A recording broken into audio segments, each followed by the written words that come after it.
Good morning, everyone. Welcome to our virtual Walk with the Future Doc. My name is Meg, and I'm a second-year medical student here at WVU. So today, first we're going to be hearing from Dr. Bechtold about the topic of cold and flu season. And then as we walk together virtually, Dr. Bechtold will be able to answer our questions. You should have received a pop-up notification today to consent to the recording of this walk. Only the audio recording will be made available publicly on our YouTube channel, which is WVU Walk with a Future Doc. If you do not wish to be recorded, we ask that you leave the meeting. Thank you for joining us today. I'd like to introduce everyone to Dr. Bechtold, who is a physician with Harpers Ferry Family Medicine. We're excited to have Dr. Bechtold join us today and speak about the topic of cold and flu season. All right, good morning, everybody. So I am a second-year family medicine resident at the Rural Family Medicine Program in Harpers Ferry. So we mostly work out in the Eastern Panhandle between Martinsburg and Ranson for our hospitals, and then our clinic is in Harpers Ferry. So being that I am a family medicine resident, I think a lot of the questions that I get, especially this time of year, are when people are starting to get the sniffles or just different kind of symptoms that they're worried about. And oftentimes it's kind of trying to differentiate, what are we dealing with? Is this kind of our normal everyday cold? Is it the flu? And then this year there's a new wrinkle in that COVID can also cause some similar symptoms. So this time of year starts to get cold. Most viruses actually do better in cold, drier conditions. So that's one reason why a lot of viruses pick up during this time of year. The other reason is, as we're noticing, people start going indoors more.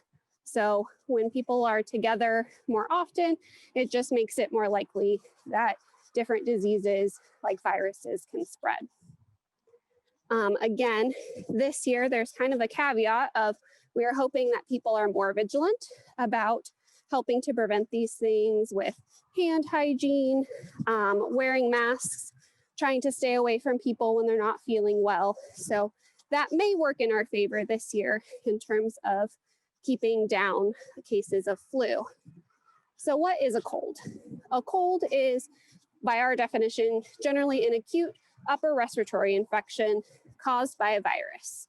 Generally, there are things like rhinoviruses, and oftentimes it's what we call a self-limited disease, where eventually you'll have some symptoms for a few days, maybe several days, and then eventually start to get better. Symptoms most commonly associated with colds include nasal congestion, runny nose, maybe a low-grade fever, just not feeling the best, sometimes sneezing. Those are kind of, and then maybe a cough, a dry cough. Generally, they last anywhere from 7 to 10 days for the most part. However, symptoms, including cough, can hang on for, depending on if you're a smoker or have a chronic lung disease, can hang on for some time more than that. Oftentimes, kiddos who get colds, usually the median is about 8 days of illness, and that's if they're receiving some kind of medical care as well. Again, transmission, as we've heard on the news about COVID, very similarly, it's mostly droplets. So when people cough, when they sneeze, sometimes even when they're talking, those can all lead to different ways that colds spread. In addition, the flu or the influenza virus also causes respiratory infections, usually acute upper respiratory infections. Again, most of the time, they're also self-limited with symptoms lasting anywhere from several days to a week. However, there are certain people that are more high risk, and we'll talk about those here in a bit. Symptoms of influenza, usually it starts much more abruptly than a cold. So you'll kind of almost feel like you got hit by a truck. Like more likely to have a higher grade fever, something 100 or 101 and above. Oftentimes, we'll have a non-productive cough. A lot of patients complain of headache as well as body aches. So they're just a little bit more miserable than a cold a lot of the time. Generally, in adults, we do not see any type of GI symptoms like nausea, vomiting, diarrhea, occasionally, but that's not usually what we call the flu in our clinic. A lot of people may come in complaining that they have the flu and they're talking just about GI stuff. So I always try to kind of educate my patients and talk about that we try to reserve, at least in clinic, the term flu for actual influenza virus and not just the stomach bug that a lot of people call the stomach flu. In kids, however, up to 10 to 20% may have some kind of GI symptoms when they have the flu. We expect you to improve over the first couple of days, usually 2 to 5 days. And if not, then we're a little bit more concerned because influenza is more likely to cause complications than the cold. The most common of those being a secondary bacterial pneumonia. So warning signs that I always try to counsel my patients on when they're talking to me about their concerns for their upper respiratory infection symptoms. If you have a very high grade fever, definitely if you're running 101 or above for a while. If you're having shortness of breath, difficulty breathing, feel like your throat is swelling, if you're having chest pain, all of those are definitely reasons that you should seek care, maybe even a little bit more urgently than just if you're not able to get in to see your primary care doctor right away. For kids, similarly, we'd be concerned if they have fast breathing, difficulty breathing, if they start not taking in as much liquid or food, if they're acting really kind of sluggish and laying down a lot, getting irritable, if they have a fever with a rash, those are all definitely reasons to take your kiddo in to see somebody as well. So what do we do if someone has a cold or the flu? Specifically flu, we do have medicines that can help to treat it. It does not cure the flu. And those medicines are what we call antivirals. There are several different ones that we use. The most common, people have probably heard the brand name of Tamiflu. And the medications have shown some benefit in that they reduce duration of symptoms, anywhere from a half day to 3 days of the whole illness. So they're not by any means kind of a cure-all or an end-all for the flu, but especially if you've got something you need to get back up on your feet, that may be an option. The people that we consider, especially for antiviral therapy, are those who we deem what we call high risk. So high risk conditions would be anyone who has severe disease. If they end up hospitalized with the flu, they would definitely be a candidate for antiviral therapy. And kids younger than 5, but especially if they're under 2 and have been diagnosed with the flu, or we have a strong suspicion of the flu, just because those kids, younger kids who get the flu, especially those under 6 months, have much greater incidence of severe disease. Other people that we would definitely consider treating with antivirals are those of our population that are over 65, just because they're at higher risk, again, for developing other things, pneumonia, developing more severe disease. Our ladies who are pregnant or who have given birth within the last 2 weeks, those are definitely candidates.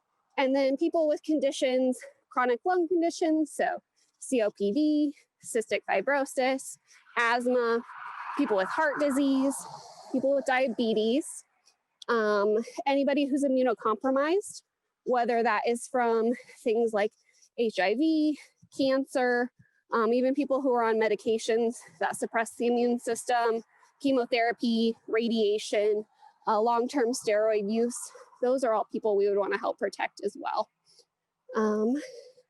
And then people who are especially vulnerable are those who are in nursing homes or live in residential facilities.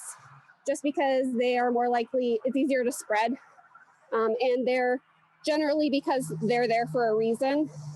So they might have another underlying condition, or it might just be harder for them in general to kind of get over those things like the flu.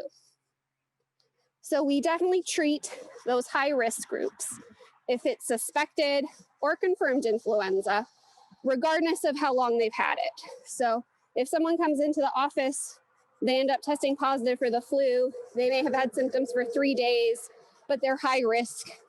They might have COPD, they might have diabetes. That's a good deal of the patients that we see in our clinic. They would benefit from being treated. And from everything that I've been reading, it sounds like we probably don't treat those that are at high risk that have been sick longer enough.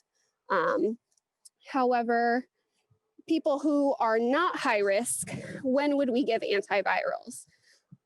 The studies have shown that they are most effective when given within 24 to 30 hours of onset of symptoms.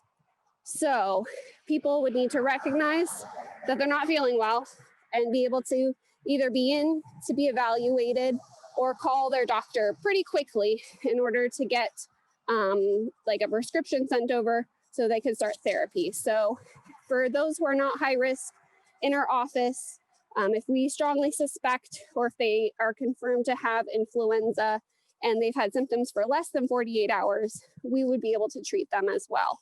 It just hasn't shown a lot of benefit to treat those people who have had symptoms for greater than 48 hours, because if you remember, again, the medication only reduces the duration of symptoms about a half a day to 3 days.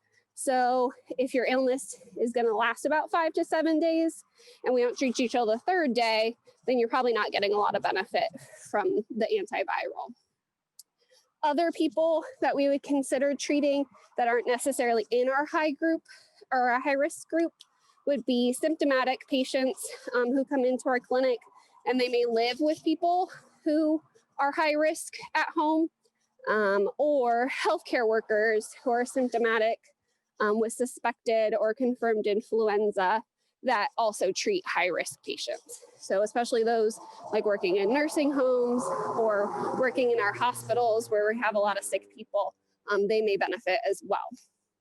We don't do a lot of what we call prophylaxis or giving the antivirals just because of exposure, except for some of those same categories that we talked about. So if somebody in a nursing home tests positive for flu, oftentimes we'll treat either their whole unit or the whole nursing home just to kind of help make sure that it's not being spread or that we can at least reduce the severity of illness for those people. For prevention, also, we can help treat the flu by helping to prevent the flu. So the flu shot is probably our greatest modality or treatment that we have. Again, it takes about 2 weeks to develop immunity with the flu shot. So that's why we try to have people get it sometime in like mid-October to late October. So that way when flu season hits, which is about now, and lasts usually through February or March for the most part in this area. That way they've developed some protection and immunity before we have widespread flu in our community.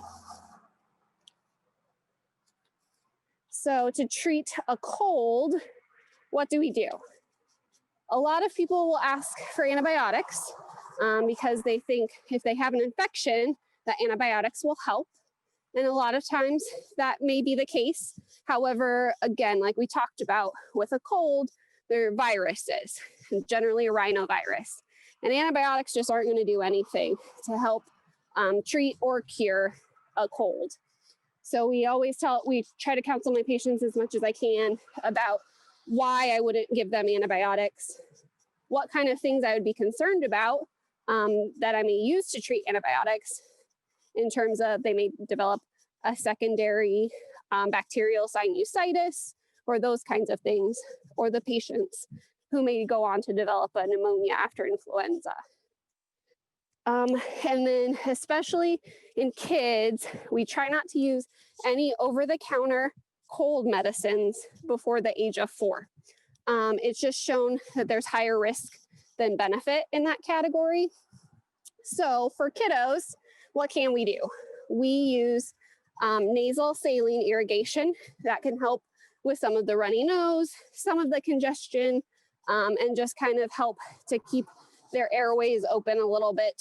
And then in addition to that, we would give them things like your classics, like your Vicks Vapor Rub, some menthol to help open up those airways as well, reduce some of that inflammation. And then honey in kids over 12 months old can also help with cough symptoms too, as well as sore throat. So in cold, we just treat things symptomatically. In adults, we use things like we call non-steroidal anti-inflammatories or NSAIDs, like ibuprofen or Tylenol, to help with things like that inflammation that you may get in your nose that just makes you feel really stuffy and congested, may help with some of those body aches as well. Studies have shown that ibuprofen may help a little bit more than Tylenol, but I usually counsel my patients to use whatever they have or whatever works, as long as it's safe with all of their other medical conditions. Also been shown to help by using nasal decongestants, again, to help with some of that inflammation and congestion in the nasal passages. One thing that works really well is something called Oxymetazoline, which is Afrin, which I counsel my patients very strongly on. It works so well, in fact, that people just want to keep using it. So if you use it longer than 3 days, you'll actually get what we call a rebound congestion, which means that the Afrin or the oxymetazoline is the only thing that will keep those airways open almost. So your nose passages almost get addicted to it. So I definitely tell them to try to reserve it as much as you can, and then to definitely only use it for 3 days. I just had a patient the other day in clinic who's been using his for an entire bottle now, and had to tell him that he needs to switch to something else. So I prescribed him that, and then told him that he's going to be very stuffy, and unfortunately, he just can't reach for that Afrin to help. In addition, things like antihistamines plus decongestants can also help. However, studies have shown that antihistamines alone, so things like Zyrtec, Allegra, Claritin, Benadryl, don't help as much for symptoms, especially cough. Other things that can help shorten the duration or just make you feel better when you have a cold are zinc lozenges, which have actually been shown, if you use them within 24 hours of symptom onset, to help reduce cough and reduce nasal discharge. As well as actually probiotics have been shown to, if you start using them when you feel like your cold is coming on, then it can help reduce the duration of a cold up to a day and a half, actually, which is kind of surprising in adults. So those are the things that we use. We definitely always try to counsel patients on prevention. So the flu shot, washing our hands, wearing masks, also how to wear masks, making sure that you're washing your hands right after you take them off, because it's that outer layer that's exposed to everything else in the environment. So trying to prevent the cold and flu. And then if you do get the cold and flu, that you should come in if you have some of those warning or red flag signs we talked about. And if you do come in, what we might do about it in terms of treating with antivirals, giving you supportive care, or if you're very sick, may need to be hospitalized. So that is what I have for cold and flu season. Well, thank you so much, Dr. Bechtold. I think that was really great and very informative. And so I'm going to open it up for questions now. So if anybody has a question, you are welcome to unmute yourself and go ahead and ask it. Or if you prefer to type it in the chat, you can send it to me, and I'm Mia, or you can just send it to everybody, and I will say them out loud to make sure that Dr. Bechtold can answer your question. So I will start you off with a question. My question is it too late to get a flu shot? No, it is not too late to get a flu shot. In our area, we've only had maybe, and I don't know that they're officially, but through the grapevine, maybe a couple of cases of flu. So definitely, if you get a flu shot now, you should get immunity in a couple of weeks. So if you're really careful in the next couple of weeks too, that should help you avoid it as well.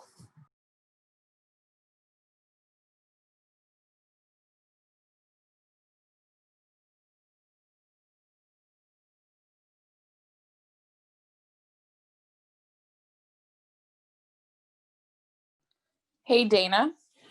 For, oftentimes when you talk about antibiotics with people, they'll be like, well, when do I come back if I'm, not feeling better? And say it's sinusy symptoms. At what point might you prescribe an antibiotic for a patient? Kind of what are those criteria? Excellent question. So again, with viruses, we would expect you might feel kind of cruddy. Usually around maybe the third to fourth day, you're kind of feeling at its worst, and then you should get to feeling better. So any patient who had a cold or the flu, who initially was getting better, and then after a few days started to get worse, especially with a fever, especially with worsening sinus pain, with what we call productive cough, where you're kind of coughing up some of that sputum, or if you're having shortness of breath, those would be people I'd be concerned are developing a bacterial sinusitis or a bacterial pneumonia. So those would be the ones that we would start talking about antibiotics for.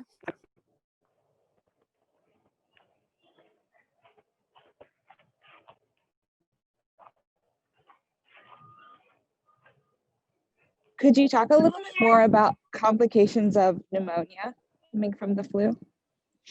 Sure. So complications from the flu can be really varied. You can get a lot of different post-viral syndromes and very odd things, sometimes neurologic things. But again, like I said, the most common complication from the flu is a pneumonia. In certain patients, you could get what we call a primary pneumonia from the influenza virus itself, but that's more rare. However, if patients do have that, oftentimes their illness is a little bit more severe, or could be in the beginning. Patients that are especially susceptible to like a primary influenza pneumonia would be those patients. Again, a lot of our high-risk patients that have lung disease or other kind of immunocompromised states. But the most common would be what we call a secondary or superimposed bacterial infection. So anytime that we get a virus or anytime that our immune system is kind of worked up and fighting something off, a lot of times we get inflammation, which unfortunately can sometimes lay the groundwork for other infections, just because those cells might be a little bit more susceptible, as well as our immune system is kind of off fighting something else. So sometimes in just kind of basic terms, it may slip under the radar a little bit. Or if patients are feeling like they're short of breath, not taking as deep of breaths, those are all times that we'd be concerned that they might develop a pneumonia as well.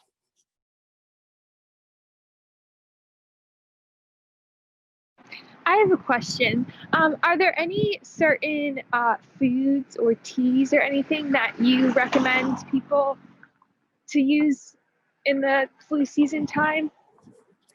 There's nothing specific that I usually recommend.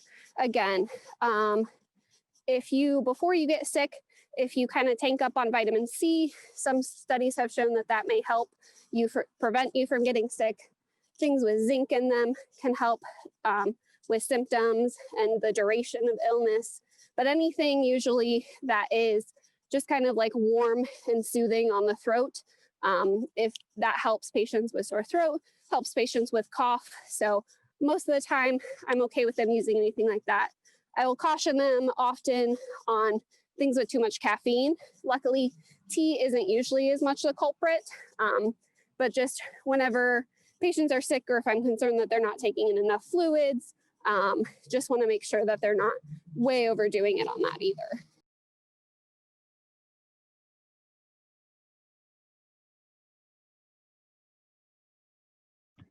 Okay, we do have a question in the chat.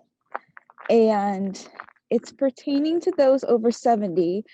Once you've had pneumonia, are you predisposed? Oftentimes, once you've had pneumonia, it could be because you had other conditions, chronic conditions, things that may make you more susceptible to it. So if you still have those conditions, you would definitely be more susceptible. I can't speak, maybe Dr. Humer can, from an actual statistical standpoint off the top of my head, but I know that I have seen anecdotally a lot of patients who, once they may have had pneumonia, it may recur again. So we try to help, again, prevention is number one, trying to help prevent them from getting any viral illnesses that may contribute to that as well. And then also making sure that they're doing things to help with all of those other conditions. If they have uncontrolled diabetes, that can make you more immunocompromised. And then also when you're recovering from pneumonia, making sure that you're taking those nice deep breaths, which help open up all of those air sacs to help make sure that you're getting blood and oxygen to all of those lung tissues.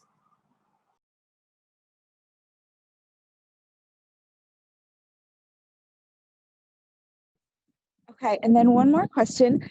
So say a patient feels like they have the flu and it's a Friday evening or Saturday morning and they know that the clinic is closed. What would be your advice to them? What should they do at that point?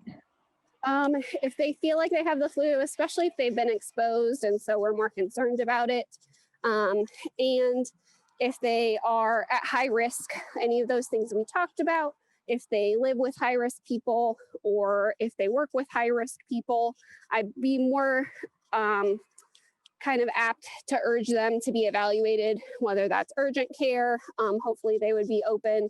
A lot of the times, unfortunately, if someone's trying to call in or message in on Friday afternoon, we don't always get those in time to get them tested. But if they are not as high risk, if they've had symptoms for a couple of days and their symptoms are still mild, none of those like big red flag warning symptoms, then I would encourage them to just kind of hunker down at home, make sure they're doing all that supportive care, staying away, trying to isolate themselves as much as possible.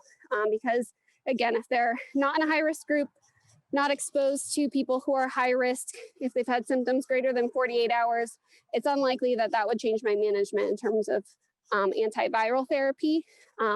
But I would counsel them to, if they had any of those other warning signs, chest pain, shortness of breath, really high fever, any of those things, confusion, to definitely be evaluated.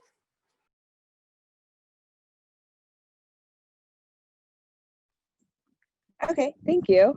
And I'm going to throw it to Dr. Nield. She's on the call right now. Dr. Linda Nield is a pediatric physician, and she wanted to add a little bit more about what to do for kids. Are you there, Dr. Nield? Sorry, I had trouble unmuting. Okay, thank you, and thank you. Very nice presentation. So a few things I want to add, so thank you for the opportunity.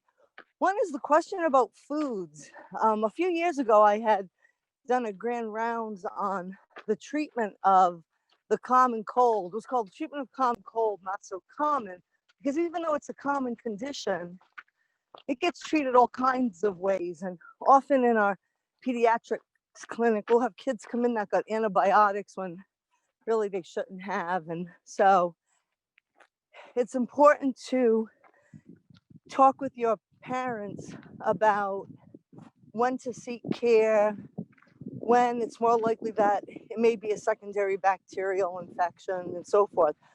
So anyways, with the foods, I read this interesting article about chicken soup, and they have the recipe for the chicken soup, and it was very scientific, and it had different herbs in it, and they ended up finding that neutrophils, which are the white blood cells that help fight infections, actually seem to have better chemotaxis or movement with some of these herbs involved. It's hard to pinpoint exactly what did it. But so it was suggested maybe chicken soup does help during a cold to make you feel better. And just as was already stated, any product that can help generate saliva, or what the word is demulcent, D-E-M-U-L-C-E-N-T. Honey is a demulcent, which coats the back of your throat and maybe soothes cough receptors that'll be in the respiratory tract. And studies have been shown that that helps soothe cough just as good as narcotics, which we don't, in pediatrics, we don't use at all. But so I would put a shout out to those two items. Also, when to use antibiotics, also very scientifically based in children. There was a pediatric infectious disease specialist named Ellen Wald, who used to be in Pittsburgh. She's the chair of PED somewhere in the Midwest now, but she's done a good number of studies. And the 3 clinical scenarios for children when you start suspecting a bacterial sinusitis are as follows. 1, a cold, seems like a common cold, that really is not turning the corner at all after 10 days, 2 weeks. So just as was already mentioned, the common cold can last a long time. You can have clear discharge, yellow, thick green discharge, and so forth. Color of the discharge doesn't matter, it's the length of time. The second scenario you think of has already been mentioned for adults is you have what seems like a cold, you seem like, wow, I'm getting better. And then like you're getting into the end of the first week and all of a sudden you spike a fever and are getting worse. So that's one of 2 things. It's either possibly a secondary bacterially infected somewhere, either your middle ears in kids or your sinuses, possibly a pneumonia and so forth. Or maybe you have another viral process on top of it, which is definitely possible too. And it will be a judgment call. And then the third one, which I have hardly, I don't know if I've ever prescribed antibiotics for this, but it's sort of a way out to give antibiotics if you feel like you have to, is if a kid presents with, seems like the common cold, but an extremely severe cold, as in fever over 102.5, looking quite ill, you know, and then is that an acute sinusitis? There's no way to prove any of these in the office. The reason that she came up with these 3 scenarios is years of study where kids who've had symptoms, where they actually took needles, put them through their facial cheeks to get the maxillary sinuses, which are in the bony processes of your skull, the pockets in there, suck out fluid that's in there and test it to see whether or not bacteria grow. So very scientific, right? And we're not going to do that in clinic, right? So that's how she came up with the 3 scenarios. She also did studies with using CAT scans, which again, probably wouldn't even fly today because information that's come out about avoiding CAT scans as much as we can because of radiation. But anyways, that if you did a CAT scan, even children that have viruses that grow in here will look like they have like a whiteout of their sinuses, which you normally would think is a bacterial sinusitis. So even a CAT scan won't help. Or sometimes x-rays, if you get an x-ray of what we call a Waters view, where it's a head-on look where you can get a look at the maxillary sinuses and so forth, that if there's like a fluid levels that you can see, or if one side looks white and the other side looks dark, the white side means there's fluid or pus in there, or if there's mucosal thickening of greater than 4 millimeters when you look at the sinuses, that in those instances, if you have greater than 10 days, 2 weeks and so forth, that those were higher, more likely to have bacteria grow. So anyways, the bottom line is the 3 scenarios in kids are the greater than 10 days, 2 weeks where you're not turning the corner at all, or if you had what seemed like a common cold and then all of a sudden you seem to be going in the wrong direction, especially with fever, or the real acute onset of 3 or more days of, you know, 102.5 fever, for instance, and looking quite ill. So good bit of science behind it. With supplements, unfortunately, you can find studies that go both ways that say it may decrease the amount of time for cold symptoms to last, or like vitamin C, zinc. Some of those products don't taste very good, so much more difficult to use in a kid. And even though it's a billion-dollar industry, there's actually very few studies that show the effectiveness of cough and cold medications. I totally agree. Antihistamines just doesn't seem to be involved. Histamines involved in the pathway of what causes rhinitis and so forth in the common cold. Unless someone has underlying allergies, then that'll help. So, thank you. Thank you, Dr. Nield. If anybody has any more questions, you are free to unmute yourself or put them in the chat, and I'll make sure they get asked out loud. I have another question. Oh, sorry. Go ahead, Meg. Do you want me to go? Okay. So in terms of now, say someone is at home. Sorry, there's a big car. Say someone's at home and they're having like flu-like symptoms, but they're not having the associated like weird COVID symptoms like loss of taste and stuff. How would they know that they don't have COVID? So the way that a lot of our like clinics and things are screening people out here is, again, a lot of times with like fever, cough, shortness of breath, those like classic symptoms that we were learning about in the beginning, as well as exposure or travel, anything else that would increase their risk. So when they would call in, they would be screened with those questions. So if they were positive on a certain number of those, they'd probably be referred to testing at our COVID tent anyway. And I know that they are developing, I don't know if our clinics and hospitals have them out here yet, but I feel like they might, a combined like COVID flu swab. So that way they only have to do that really noxious swab just the one time. So with everything that's going on now, definitely there will be, I think, a lot of changes in how we approach testing. I think a lot more people will be tested for the flu this year because I think they'll be more worried about COVID or symptoms like that.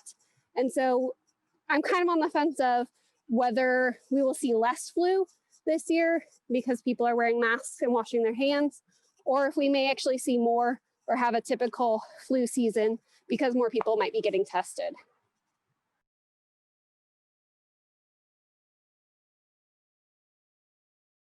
So is there anything at home that, like, if they're just if they think they have the flu versus they think they have COVID, is there anything specific that can, make a difference between the two in terms of like flu-like symptoms, or is it kind of up in the air?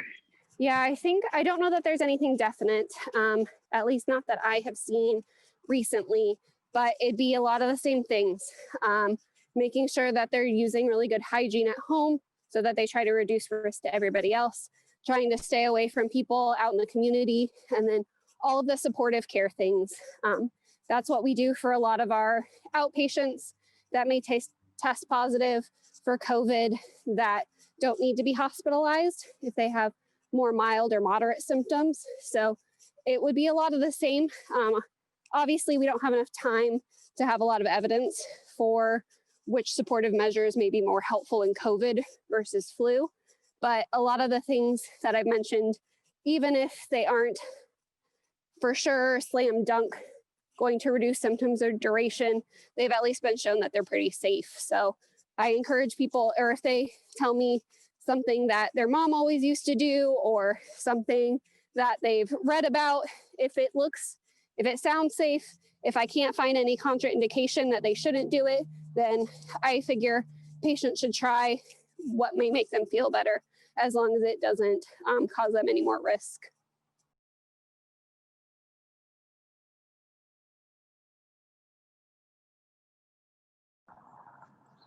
Okay, so we're going to start to wrap it up.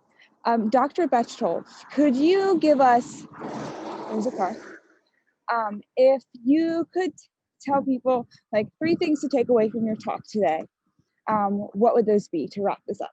And then I'm going to ask you one more fun question after that. I would say that number one, for any of the viruses that are going around this season, cold, flu, COVID, prevention, hygiene, those are our best tools that we have in terms of helping to reduce illness overall in the community. Number two, generally, most cases of cold and flu just need to be treated with supportive care. And we kind of talked about those things that actually have some evidence behind them and things that haven't been shown to work. And then number three, we have a lot of people that come into clinic asking about antiviral therapy if they have the flu. And so just knowing that if you're not in a high-risk group, if you don't have a lot of contact with high-risk people, if you've had symptoms for greater than 48 hours, then those would be reasons that we might not give you those antivirals. But for everybody else, if you have high-risk conditions, we would definitely want to make sure that we're trying to help reduce the duration of your illness by giving you antivirals. Awesome. Well, thank you so much. And thank you so much for speaking and educating us today. Since these walks, the purpose of them is to be about health and wellness and to keep people moving. I wanted to know, what are things that you do for your own health, for your own wellness, for yourself, that keep you happy, motivated, and going? So we actually, we just sold our house and are living in a rental townhouse for a while. So I miss being able to like get out in our yard or neighborhood and do some things. So we ended up getting a bike, like a stationary bike at home. So I'm working on that, getting that broken in. It comes with like some classes and those kinds of things. So starting to try to get back to doing something at home, especially now that it's getting colder. And then I always try to have a glass of water near me. I think as residents and doctors and medical students, we never are quite hydrated enough. We usually reach for things with caffeine. So I try to, for every drink that I have, especially with caffeine in it, I try to follow that with like a glass or a cup of water too. And then just making sure to carve out a little bit of time in the week, at least a couple of hours, to do something that doesn't have to do with work, doesn't have to do with studying, just something that I enjoy, just to kind of help me keep my sanity in all of these crazy times. Yes, these are crazy times. Well, thank you so much again, Dr. Bechtold, for being our speaker today. Do you have any final words for anybody? Nope, I just want to thank everybody for coming and for walking and listening, and just thanks for your time. Yes, thanks so much, everybody, for joining us this morning. Our next walk will be in 2 weeks, so you can get updated on our Facebook page on who will be speaking and information on that. But thank you all so much for joining us. If you guys wouldn't mind opening up the chat right now, typing who you are and where you're walking from. We're trying to track how far our program reaches. And we also have a YouTube channel, so today's walk will be audio recorded and posted on there. So if you have friends, family members, patients, colleagues that you think could benefit from listening to this talk, encourage them to go to our YouTube channel and to listen to that, and maybe to take a walk while they listen. It's good to get out, see some sunshine, and get some exercise. So thanks so much, everyone, for joining us today, and we hope to see you again in 2 weeks. Everyone have a great Saturday.